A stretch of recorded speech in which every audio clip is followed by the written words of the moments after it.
Good morning friends, welcome back to current affair zone. आज है 10 मई और 10 मई 2020 के जितने भी इंपॉर्टेंट करंट अफेयर बनेंगे आज की वीडियो में हम डिस्कस करेंगे। करंट अफेयर के सारे ही क्वेश्चन काफ़ी इंपॉर्टेंट हैं, इसलिए वीडियो को शुरू से लेकर एंड तक आप ज़रूर देखें। साथ ही साथ दो क्वेश्चन ऐसे हैं जिसको हम एटलस या फिर मैप से समझेंगे ताकि आपको आसानी से याद रहे कि वो क्वेश्चन हमने क्या डिस्कस किए थे, क्योंकि एग्ज़ाम के लिए वो दोनों ही क्वेश्चन इंपॉर्टेंट हैं। और साथ ही साथ जो अंतर्राष्ट्रीय संगठन वाला हम टॉपिक कर रहे थे तो आज उसको स्किप करेंगे, क्योंकि जो मैप वाला क्वेश्चन है उसमें टाइम ज़्यादा लग जाएगा। तो इसलिए वीडियो लंबी ना हो तो अंतर्राष्ट्रीय संगठन हम कल से फिर से डिस्कस करने चालू करेंगे। अगर आप पहली बार चैनल पर विजिट कर रहे हैं तो चैनल को सब्सक्राइब जरूर करें, साथ ही साथ बेल बटन को प्रेस करें ताकि जैसे ही वीडियो अपलोड हो आप तक नोटिफिकेशन पहुंच जाए। चैनल को सपोर्ट किया करें ताकि मोटिवेशन मिलता है वीडियोस बनाने का, इसलिए सब्सक्राइब जरूर किया करें और अपने फ्रेंड्स में भी वीडियो को शेयर किया करें। अगर आपको वीडियो पसंद आती है तो वीडियो को लाइक ज़रूर करें। अगर आपको इसमें कोई कमियां लगती हैं तो आप कमेंट बॉक्स में उसकी वो कमी बता सकते हैं।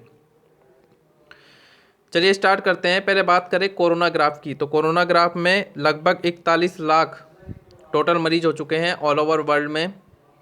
बात करें अकेले अमेरिका की, तो अमेरिका में लगभग 13 लाख मरीज हो चुके हैं अमेरिका में। साथ ही साथ मौत का आंकड़ा देखें अमेरिका में तो 80,000 के समथिंग लोग मर चुके हैं अमेरिका में। दूसरे नंबर पर है स्पेन, इटली, यूके, उसके बाद आ गया रशिया, फ्रांस एक नंबर नीचे आ चुका है। तो आप अगर डेली देख रहे हैं ये चीज़ तो आप देख रहे होंगे कि जो कंट्री है वो ऊपर नीचे वेरी कर रही है।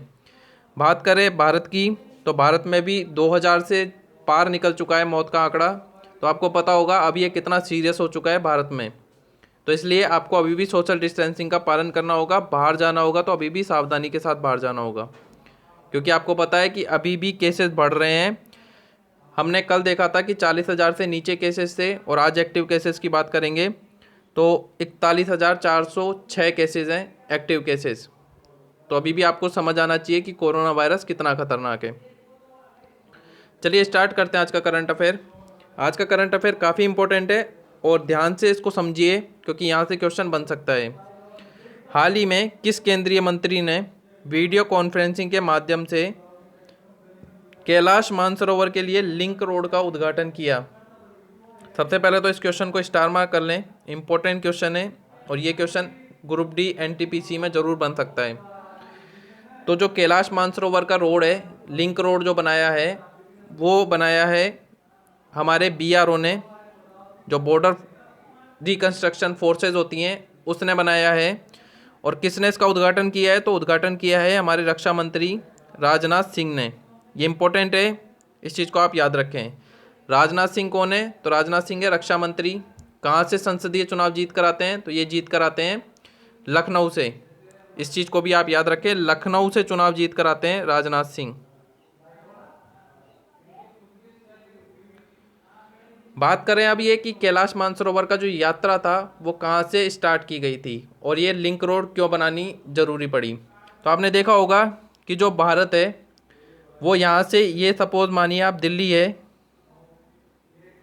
तो यहाँ से फ्लाइट जाती थी और यहाँ पे नाथुला दर्रा से होकर फिर इधर से निकलती थी, तब पहुँचती थी ये मानसरोवर में। ये आपको समझ आ गया होगा। यहाँ से हम इस रास्ते के थ्रू जाते थे और नाथुला दर्रा, आपने पढ़ा होगा दर्रे में नाथुला दर्रा, तो नाथुला दर्रा होते हुए हम यहाँ पर जाते थे और मानसरोवर यहाँ पे मिलता था। लेकिन अब क्या करा, ये जो डिस्टेंस है इसको कम करने के लिए आपने देखा होगा नेपाल के साइड में हमारा एक राज्य कनेक्ट होता है जिसका नाम है उत्तराखंड। तो उत्तराखंड से यहीं से हमने लिंक रोड बना दी है कैलाश मानसरोवर तक की, ताकि हमारा टाइम भी बचेगा और हमारा पैसा भी बचेगा। लगभग एक बार मानसरोवर यात्रा करने के 1.5 से 2 लाख रुपए लग जाते थे, लेकिन अब उत्तराखंड से जाने में लगभग 50,000 रुपये में आप जाकर वापस आ सकते हैं। तो ये बनाइए लिंक रोड कैलाश मानसरोवर के लिए, इस चीज़ को आप याद रखें। एकमात्र ऐसा ज्योतिर्लिंग है जो भारत से बाहर है, जो कौन सा है? कैलाश मानसरोवर। इस चीज़ को आप याद रखें, इंपॉर्टेंट क्वेश्चन बनता है। और टोटल ज्योतिर्लिंग कितने हैं? तो टोटल ज्योतिर्लिंग है 12। 12 के 12 के जगह आप याद रखें। जो मेन है वो क्या क्या पूछता है? एक पूछता है रामेश्वरम का है जो कि तमिलनाडु में है। एक पूछता है कि काशी में कौन सा है? तो काशी विश्वनाथ है जिसके ऊपर विवाद है। एक पूछता है कि उज्जैन में कौन सा है, तो उज्जैन में है महाकालेश्वर। तो इन 12 के 12 का नाम आप याद रखें, आपके जो जनरल नॉलेज है उसके लिए भी काफ़ी इंपॉर्टेंट है। हाल ही में किस राज्य सरकार ने सरकारी कर्मचारियों के सेवानिवृत्त की आयु 58 से बढ़ाकर 59 वर्ष कर दी गई है? तो आपको पता होगा जो रिटायरमेंट की एज होती है गवर्नमेंट एम्प्लॉयज़ की, वो कितनी होती है? वो पहले थी 60 साल, अब उसको घटाकर कितनी कर दी थी? 58 साल। लेकिन तमिलनाडु की सरकार ने जो 58 साल सेवानिवृत्त या रिटायरमेंट की एज थी उसको 1 साल और बढ़ा दिया है, और कितनी कर दिया है? 59 साल। तो इस चीज़ को आप याद रखें। अब ये क्यों किया है, तो आपको पता होगा कि कोरोना वायरस के कारण इकोनॉमी राज्यों की काफ़ी गिर रही है, तो इसलिए उनको जो एक्सपीरियंस्ड एम्प्लॉयज़ हैं उनकी काफ़ी ज़्यादा ज़रूरत है। तो जो व्यक्ति 31 मई, क्योंकि आपको पता होगा गवर्नमेंट का ज़्यादातर कार्यकाल कब ख़त्म होता है? 31 मई को। तो जो व्यक्ति 31 मई 2020 को रिटायर होने वाले थे, उनका अब कार्यकाल बढ़ाकर कितना कर दिया है? 2021। मतलब 31 मई 2021 तक वो अपना कार्यकाल करते रहेंगे। और साथ ही साथ ये चीज़ करी है तमिलनाडु ने। तो तमिलनाडु के बारे में भी आप 3 चीज़ें याद रखें। तमिलनाडु की राजधानी क्या मिलेगी आपको? चेन्नई। कई बार क्या होता है तमिलनाडु की राजधानी में कन्फ्यूजन हो जाता है। तो तमिलनाडु की राजधानी है चेन्नई। मुख्यमंत्री कौन है? के पलानीस्वामी। और राज्यपाल कौन मिलेंगे आपको? बनवारी लाल पुरोहित। इनका नाम आप याद रखें, तीनों के तीनों इंपॉर्टेंट हैं। और ये क्वेश्चन भी इंपॉर्टेंट है। क्वेश्चन ऐसे भी पूछ सकता है कि तमिलनाडु सरकार ने सेवानिवृत्त की आयु कितनी कर दी है, या फिर ऐसे पूछ सकता है कि सरकारी कर्मचारियों की सेवानिवृत्त की आयु 58 से 59 साल किस राज्य ने करी है। तो दोनों तरह से आप क्वेश्चन पढ़ें, और लैंग्वेज एग्ज़ाम के अंदर पढ़ना सबसे ज़्यादा इंपॉर्टेंट है। तो लैंग्वेज आप ज़रूर पढ़ा करें, वो काफ़ी इंपॉर्टेंट है एग्ज़ाम के अंदर। टाइम लगेगा लेकिन क्वेश्चन सही होगा। तो ये करा है तमिलनाडु सरकार ने, ऑप्शन सी इसका सही होगा। हाल ही में प्रत्येक जिले में वेंटिलेटर के साथ बेड की सुविधा प्रदान करने वाला देश का पहला राज्य कौन सा बना है? इंपॉर्टेंट क्वेश्चन है। और उत्तर प्रदेश ये ऐसा राज्य बना है जिसमें प्रत्येक बेड के साथ प्रत्येक वेंटिलेटर होता है। ऐसा बहुत कम देखने को मिलता है। वेंटिलेटर आपने देखा होगा नेट के ऊपर अभी काफ़ी चर्चा में भी बना हुआ था कि जो व्यक्ति काफ़ी सीरियस होता है उसको वेंटिलेटर पर रखा जाता है। वेंटिलेटर एक ऐसा इक्विपमेंट होता है जिसमें सारी की सारी सुविधाएं एक वेंटिलेटर में मौजूद होती हैं। तो प्रत्येक बेड के साथ वेंटिलेटर सुविधा देने वाला पहला राज्य बना है उत्तर प्रदेश। साथ ही साथ आपको पता होगा जो नॉर्मल वेंटिलेटर्स होते हैं पहले, ये तो अभी कोरोना वायरस के कारण होता है, 10,000 बेड के साथ एक वेंटिलेटर दिया जाता है। 10,000 बेड के साथ एक वेंटिलेटर दिया जाता है। तो आप समझ सकते हैं कि कितनी वैल्यू हो गई है अब उत्तर प्रदेश के इस वेंटिलेटर की। आपने देखा होगा सबसे सस्ते वेंटिलेटर बनाने के लिए भी काफ़ी जद्दोजहद चल रही थी सरकार की। तो इसमें हमने प्राणवायु वेंटिलेटर देखा, और साथ ही साथ हमने नासा का विटल वेंटिलेटर भी देखा। तो आप जितने भी वेंटिलेटर वाले क्वेश्चन हैं वो भी साथ के साथ कवर करते चलें। अब उत्तर प्रदेश इम्पोर्टेंट है। उत्तर प्रदेश के कई जो कोरोना वायरस के कारण जो निकले हैं न्यूज़ में करंट अफेयर, वो भी हम साथ ही साथ डिस्कस कर लेते हैं। तो एक निकला था पूल टेस्टिंग। तो पूल टेस्टिंग कहाँ स्टार्ट हुई थी? तो पूल टेस्टिंग स्टार्ट हुई थी उत्तर प्रदेश में। और पूल टेस्टिंग करने वाला पहला राज्य कौन सा बना था? उत्तर प्रदेश। दूसरी बात करें तो दूसरा है important geo tag. Geo tag community kitchen बनाया गया था जिसमें 12 लाख फूड पैकेट बनाए गए थे जो गरीब मजदूर हैं जिनके पास खाना नहीं पहुंच रहा। तो उसके लिए स्टार्ट किया गया था जियो टैग कम्युनिटी किचन। साथ ही साथ आपने देखा होगा कि उत्तर प्रदेश में मुरादाबाद जो ज़िला है उत्तर प्रदेश का, वहाँ पर डॉक्टर के ऊपर पत्थरबाजी की गई थी। तो उसको हैंड टू हैंड सज़ा देने के लिए आभासी कोर्ट भी बनाई गई थी। आभासी कोर्ट बनाई गई थी उत्तर प्रदेश के द्वारा। ये सारा का सारा हमने करंट अफेयर में डिस्कस किया है, इंपॉर्टेंट है, एग्जाम में क्वेश्चन बन सकता है। आभासी कोर्ट स्टार्ट की गई थी, लगभग 3 बजे जज बैठे थे और 5:15 बजे रात के या सुबह के बोल सकते हैं, सुबह उनको सज़ा दी गई थी। तो ये स्टार्ट किया गया था आभासी कोर्ट में उत्तर प्रदेश के द्वारा। उत्तर प्रदेश की बात करें तो उत्तर प्रदेश से 3 फैक्ट्स आपको याद रखने हैं। एक रखना है राजधानी, राजधानी क्या है? लखनऊ। और अभी हमने डिस्कस किया था कि जो राजनाथ सिंह है हमारे रक्षा मंत्री, उनका चुनाव संसदीय क्या है? लखनऊ। लखनऊ से वो सांसद बनकर लोकसभा में आते हैं। साथ ही साथ एक चीज़ और आप याद रखें, मुख्यमंत्री कौन है? तो मुख्यमंत्री काफ़ी इंपॉर्टेंट हैं, योगी आदित्यनाथ जी मुख्यमंत्री हैं, इनका नाम आप जरूर याद रखना। उत्तर प्रदेश काफ़ी चर्चा में बना हुआ है। राज्यपाल कौन है? तो राज्यपाल हैं आनंदीबेन पटेल। आपको आनंदीबेन पटेल के नाम से डायरेक्ट गुजरात टिक हो रहा होगा माइंड के अंदर, लेकिन उत्तर प्रदेश की राज्यपाल हैं आनंदीबेन पटेल। आदित्यनाथ और आनंदी, इस तरह से आप याद कर सकते हैं दोनों को। साथ ही साथ आपको एक राष्ट्रीय पार्क मिलेगा और एक टाइगर रिजर्व मिलेगा, दोनों का नाम एक पे ही है तो इसलिए आसानी रहेगी। तो दुधवा राष्ट्रीय पार्क मिलेगा आपको उत्तर प्रदेश में, और दुधवा टाइगर रिजर्व मिलेगा आपको उत्तर प्रदेश में। तो ये सारे के सारे फैक्ट्स आपको याद रखने हैं। एक चीज़ और आप याद रखें कि जो वेंटिलेटर और बेड की सुविधा दी गई है, ये उत्तर प्रदेश के 75 ज़िले हैं टोटल। 75 ज़िले हैं, 75 डिस्ट्रिक्ट हैं, इसमें सारे के सारे डिस्ट्रिक्ट में ये सुविधा दी गई है, तो इस चीज़ को आप याद रखें। हाल ही में भारत डायनेमिक लिमिटेड ने सस्ते वेंटिलेटर के निर्माण के लिए किस आईआईटी के साथ समझौता किया है? तो हाल ही में जो भारत डायनेमिक लिमिटेड है उसने सस्ते वेंटिलेटर बनाने के लिए आईआईटी कानपुर के साथ समझौता किया है।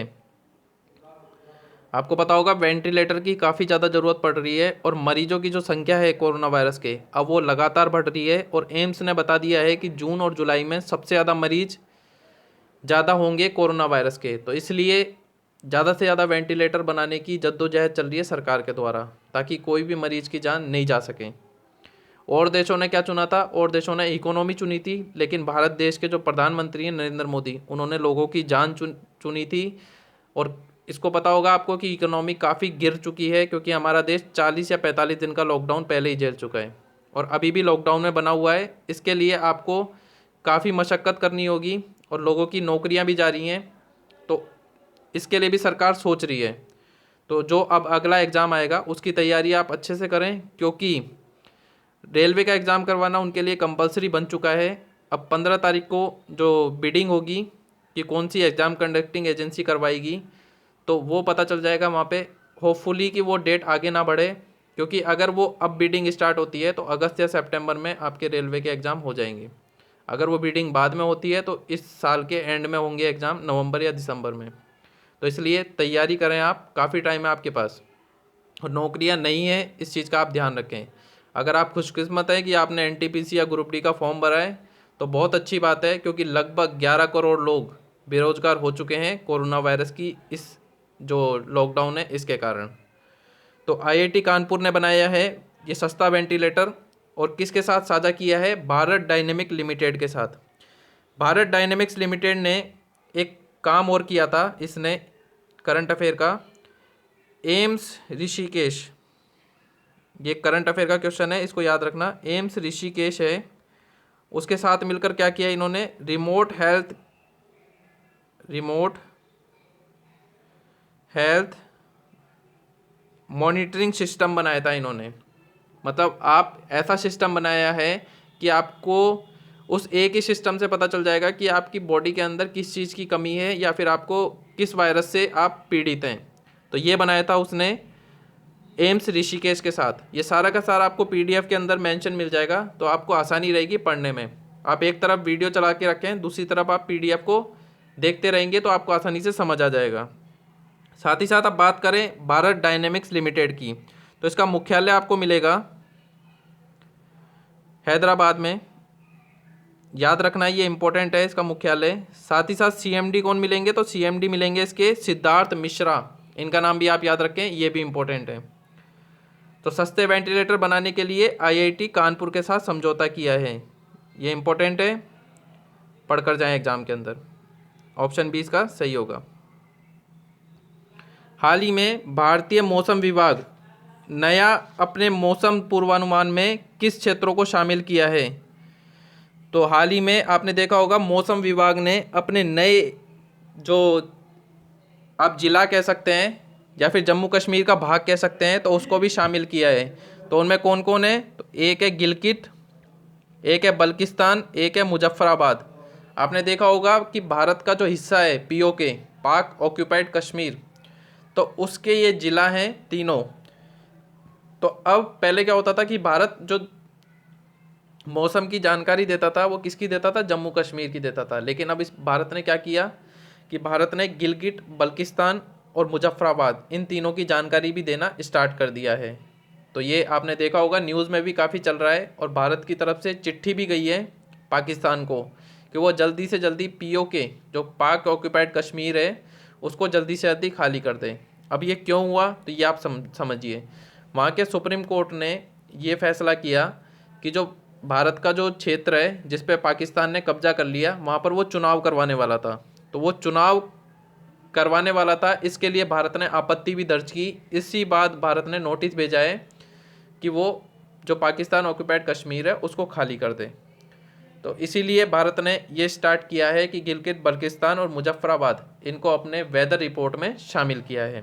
तो उपयुक्त तीनों है इसका सही आंसर, और एग्जाम के लिए इंपॉर्टेंट है क्वेश्चन, तीनों का तीनों पढ़ कर जाएं। साथ ही साथ अब बात करें कि पीओके है कहाँ। तो पहले बात करें कि पीओके होता क्या है। तो आपने देखा होगा कि भारत का जो नक्शा है, ये ऊपर का जो पार्ट होता है ये इस तरह से होता है, कुछ इस तरह से होता है। तो ये जो पार्ट है भारत का, इस पर कब्जा किया है पाकिस्तान ने, और ये क्या हिस्सा है? ये है पीओके। तो इस चीज़ को आप याद रखें। कब हुआ था ये? तो 1947 में हुआ था ये इस पर कब्जा। भारत की आज़ादी के बाद इस पर कब्जा कर लिया गया था, और गलती क्या हुई कि जवाहरलाल नेहरू जो उस समय के प्रधानमंत्री थे वो इसको यूएनओ में ले गए, और आज भी ये केस यूएनओ में है। तो इसलिए अगर कोई भी परमिशन, अगर हम कुछ हमला करते हैं तो सीधा यूएनओ की रिपोर्ट भारत की तरफ आती है। तो इसलिए इसका जो कार्यक्रम होगा या फिर इसको लेने का कार्यक्रम होगा वो किसके द्वारा होगा? सेना के द्वारा होगा। तो ये है पीओके का पार्ट, इस चीज़ को आप याद रखें। अब डिटेल में डिस्कस करते हैं कि गिलगित बल्किस्तान कहाँ है। तो देखिए गिलगित ये जो हिस्सा है ये पीओके का हिस्सा है, और सबसे पास में क्या है? ये है बल्किस्तान, और ये है हिस्सा गिलगित का।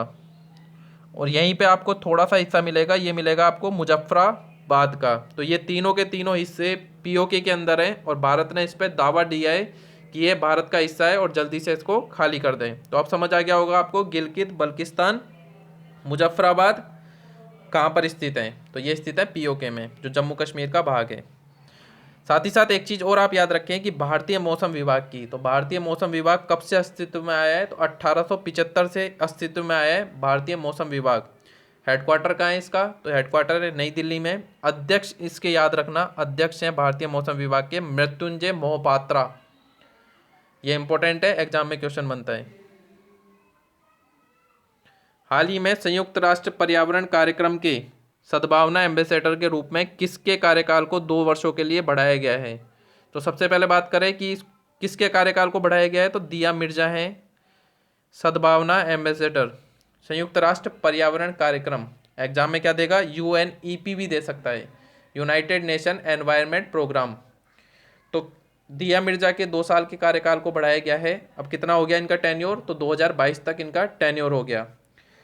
बात करें संयुक्त राष्ट्र पर्यावरण कार्यक्रम क्या होता है, तो ये सद्भावना एम्बेसडर क्यों बनाता है? तो आपने देखा होगा जो भी इसके कार्यक्रम होते हैं तो उनको अन्य देशों में फैलाने के लिए सद्भावना एम्बेसडर का इस्तेमाल किया जाता है।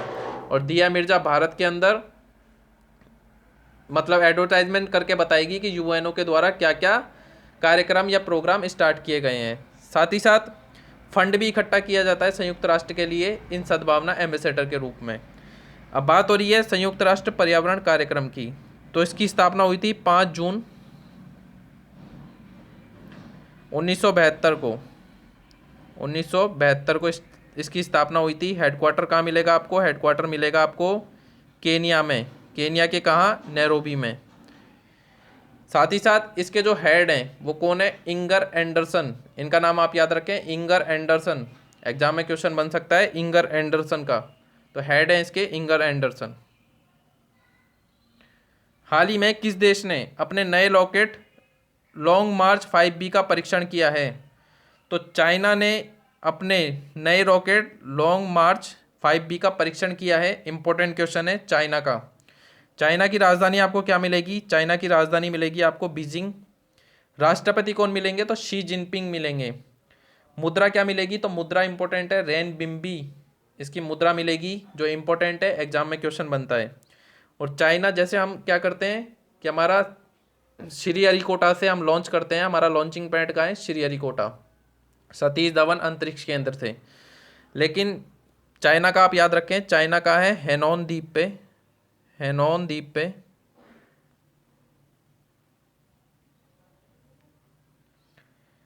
वेनचोंग लॉन्ग साइड है, वेनचोंग साइड है इसकी, जो लॉन्च करते हैं जहाँ से ये अपना रॉकेट। तो इस चीज़ को आप याद रखें। स्पेस एजेंसी काफ़ी इंपॉर्टेंट है चाइना की। स्पेस एजेंसी का नाम है CNSA। CNSA इसकी स्पेस एजेंसी है, जिसका नाम है चाइना नेशनल स्पेस एडमिनिस्ट्रेशन। ये इंपॉर्टेंट है और याद रखें, चाइना वर्तमान में चर्चा में बना हुआ है। जो कोरोना वायरस निकला था वो कहाँ से निकला था? चाइना के वुहान शहर से। और साथ ही साथ भारत में पहला केस कहाँ मिला कोरोना वायरस का? तो केरल में मिला था। लेकिन पहली मृत्यु कहाँ हुई भारत में कोरोना वायरस से? तो कर्नाटका में हुई। इस 3 क्वेश्चन को आप याद रखें। हाल ही में पाकिस्तानी वायुसेना में पहले हिंदू समुदाय के पायलट कौन बने? तो पाकिस्तान में पहले हिंदू पायलट बने हैं राहुल देव। ये क्वेश्चन इंपॉर्टेंट है, एग्जाम में क्वेश्चन बन सकता है। राहुल देव बने हैं पाकिस्तानी वायुसेना में पहले हिंदू समुदाय के पायलट। याद करें, इससे पहले भी हमने एक चीज़ डिस्कस करी थी पाकिस्तान के बारे में, कि पाकिस्तान की पहली हिंदू न्यायाधीश भी बनी थी पिछले साल। तो वो भी आप साथ के साथ कवर करके चलें कि सुमन कुमारी बनी थी पाकिस्तान की पहली महिला हिंदू न्यायाधीश, या फिर भारत पाकिस्तान की पहली हिंदू न्यायाधीश बनी थी सुमन कुमारी। इनका नाम आप याद रखें, इम्पोर्टेंट है। और पहले वायुसेना में हिंदू समुदाय के पायलट बने हैं राहुल देव। ये हैं राहुल देव। साथ ही साथ आप पाकिस्तान की बात कर रहे हैं तो पाकिस्तान से आप कुछ फैक्ट्स याद रख सकते हैं कि पाकिस्तान की राजधानी क्या है? इस्लामाबाद। पाकिस्तान के प्रधानमंत्री कौन है? इमरान खान। राष्ट्रपति कौन है? आरिफ अलवी। और मुख्य न्यायाधीश जो सुप्रीम कोर्ट के हैं वो कौन है? गुलजार अहमद। 27वें नंबर के हैं 27वें नंबर के CGP हैं, मुख्य न्यायाधीश हैं पाकिस्तान के। मुद्रा क्या मिलेगी आपको? पाकिस्तान रुपया मिलेगी मुद्रा। साथ ही साथ सीमा की लंबाई, ये क्वेश्चन पूछ लेता है एग्जाम में कि सीमा की लंबाई, जो पाकिस्तान भारत से सीमा साझा करता है उसकी लंबाई कितनी है? तो वो भी चीज़ आप याद रखें। 3323 किलोमीटर जो सीमा है वो भारत से साझा करता है पाकिस्तान। साथ ही साथ अब एक क्वेश्चन बनता है कि पाकिस्तान भारत के कौन से राज्यों को टच करता है? तो आपने देखा होगा, अगर आप इधर से मैप से चालू करेंगे, ऐसे होता है हमारा नक्शा, और अगर आप ऐसे चालू करेंगे तो यहाँ पर मिलेगा आपको गुजरात, ऊपर मिलेगा आपको पंजाब, उसके बाद राजस्थान, उसके बाद मिलेगा जम्मू कश्मीर। तो 4 राज्यों से साझा करता है पाकिस्तान अपनी सीमा। तो इस चीज़ को आप याद रखें, इंपॉर्टेंट क्वेश्चन है, एग्जाम में क्वेश्चन बन सकता है ये वाला। तो राहुल देव हैं पाकिस्तानी वायुसेना में पहले हिंदू समुदाय के पायलट, इंपॉर्टेंट है, याद रखें। और सुमन कुमारी हैं पहली हिंदू न्यायाधीश पाकिस्तान की। ये है राहुल देव।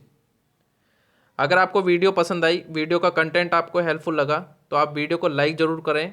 साथ ही साथ अगर आपको इसमें कोई कमी लगी है तो कमेंट बॉक्स में आप अपनी जो क्वेरी है वो भी आप बता सकते हैं। कोशिश करेंगे हम कि वीडियो को ज़्यादा से ज़्यादा बेहतर बना सकें, और सारे के सारे जो क्वेश्चन रखे जाते हैं वो इतने अच्छे कंटेंट में रखे जाते हैं कि एग्ज़ाम में इससे बाहर क्वेश्चन नहीं बन सकता। और सारे के सारे करंट अफेयर कवर करवाने की भी कोशिश करते हैं ताकि RRB, NTPC और ग्रुप डी में करंट अफेयर का आपका एक भी क्वेश्चन ना छूटे। 6 या 7 क्वेश्चन बनेंगे करंट अफेयर के, तो कोशिश कर रहे हैं कि 6 या 7 करंट अफेयर ही आपके सही हो जाएं ताकि मार्क्स बढ़ें। और आपको पता होगा नॉर्मलाइजेशन होता है, तो नॉर्मलाइजेशन में वही 7 मार्क्स आपके 10 या 12 मार्क्स बढ़ा सकते हैं। तो इसलिए हम कोशिश कर रहे हैं कि करंट अफेयर आपका बेहतरीन से बेहतरीन प्रोवाइड किया जाए। साथ ही साथ अगर आपने अभी तक चैनल को सब्सक्राइब नहीं किया है तो चैनल को सब्सक्राइब कर दिया करें, काफ़ी मेहनत लगती है वीडियोस बनाने में। साथ ही साथ एडिट करने में और भी काम होते हैं, अपलोड करने में काफ़ी टाइम लगता है। तो इसके लिए चैनल को सपोर्ट ज़रूर किया करें, चैनल को सब्सक्राइब कर दें। अगर आपका कोई फेसबुक, व्हाट्सएप या टेलीग्राम ग्रुप है स्टडी का, तो उसमें आप शेयर कर दें। अगर आपका कोई फ्रेंड्स गवर्नमेंट एग्ज़ाम की तैयारी कर रहा है तो उसमें आपको शेयर कर सकते हैं वहाँ पे वीडियोस, ताकि वो भी करंट अफेयर की वीडियोस का लाभ उठा सके। तो मिलते हैं नेक्स्ट वीडियोस में, तब तक के लिए जय हिंद, जय भारत।